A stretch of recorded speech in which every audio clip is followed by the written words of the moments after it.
Good morning. I was just thinking about some wonderful memories. You might remember that every September I go to Maine with the Challenge to Conquer Cancer. The Challenge to Conquer Cancer is a group of cyclists who work all year long to raise money to provide services for cancer patients and survivors here in the upstate. People they don't even know. Then, the last Saturday of September, they get on their bikes and they ride all the way to Lewiston, Maine. It takes them until the following Friday afternoon, a distance of over 1,000 miles. And they go to attend the Dempsey Challenge, which is a big celebration of survivorship in Maine. C3 takes cancer patients as their guests every year. They fly them up and pay their hotel bills and their meals, and they also pay to take a family member with them as a caregiver. Our friend Dan Hammond was supposed to go last year, but unfortunately he passed away before the trip. You know, we often think of challenges as journeys. You may know that I'm a cancer survivor. And I'd like to share some things with you about my cancer journey. But don't worry, everything's okay. Everything's fine with me right now. I went to Maine as one of C3's guests in 2016. They invited me completely out of the blue. I had no idea it was going to happen.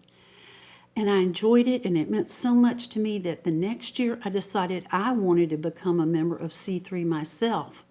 Now I fly up with my partner Sandy, and we meet the guests that C3 takes, and we help them in any way we can for the long weekend that we're all there.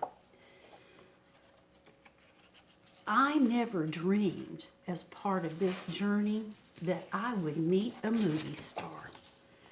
This is Patrick Dempsey. He played Dr. McDreamy on Grey's Anatomy, and I've had many opportunities to meet with him and talk with him personally. I never dreamed as part of my cancer journey that I would lose almost 130 pounds.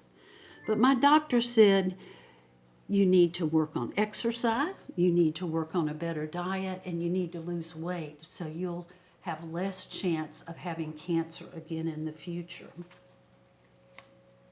I never dreamed that I would get to go in the vans with C3 cyclists last year and ride all the way to Maine with them.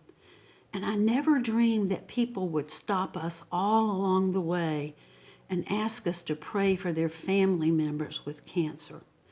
C3 cyclists start and end every ride with prayer for those people who are suffering with cancer. And I have to say that was one of the best parts of the trip for me, to pray for people we would never even meet. I never dreamed that I would make so many new friends who have cancer. This is my friend Jane. She has lung cancer. But we celebrated this day because we were able to take a 3-mile walk together. I also never dreamed that I would lose so many friends to cancer, like my friend Carol just this week, or our friend Dan Hammond, a member of our congregation. You know, every year C3 gathers on the Thursday night before they ride into Maine the next day for the only meal that they all get to have together on the days they ride their bikes. The last thing we do is gather around the fire pit and we have a ceremony with bosses. You may have seen mine. It's just a white string tied around my left wrist.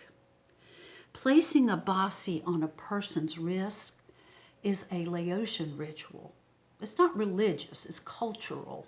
It's like having fireworks on the 4th of July or having a piñata for your birthday.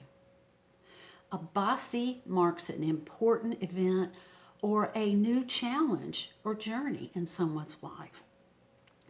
In Laos, they believe that the bossie binds together all the spirits of your soul, because you will need them to meet this new challenge. But this is the really interesting part to me. The person who wears the bossy might think they know what the challenge is, but the bossy's supposed to be the only one who knows what the journey really is. And the bossy is supposed to be the only one who knows when the journey has been completed. So you're never supposed to cut it off. It will fall off on its own when your journey is over.